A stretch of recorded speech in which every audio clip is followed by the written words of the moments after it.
కార్యము చేసిన వ్యక్తిని చూడవలనని ఆయన కనుగొనవలని ఆయన చూస్తున్నాడు. ఏ కార్యం అది?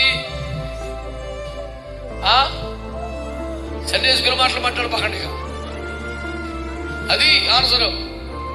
ఆయన వస్త్రపు చెక్కును మాత్రము ముట్టిన ఎడల స్వస్థపడుదును, బాగుపడుదును అనుకొని వచ్చి విశ్వాసంతో పుట్టుకుందంట. ఈ కార్యము చేసిన వారిని ఆయన కనుగొనాలని చుట్టూ చూస్తున్నాడు. ఎవరు ప్రభు? నన్ను ఎవరు ముట్టుకుని 3 మంది మీద పడుతున్నారండి. మీరు మరి అలాగ మాట్లాడతారేంటండి? కాదు కాదు కాదు.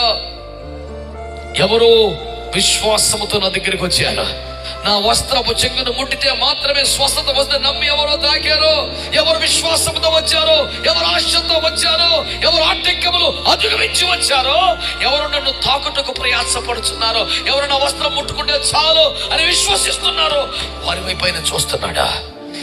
డబ్బులున్న వారి వైపా, తెలివైన వారి వైపా, బాగా పాడగలిగిన వారి వైపా, మాట్లాడగలిగిన వారి వైపా, చమత్కారంగా ప్రసంగించగలిగిన వారి వైపా? కాదు, విశ్వాసముతో తనను తాకుచున్న వారి వైపు దేవుడు చూస్తున్నాడా?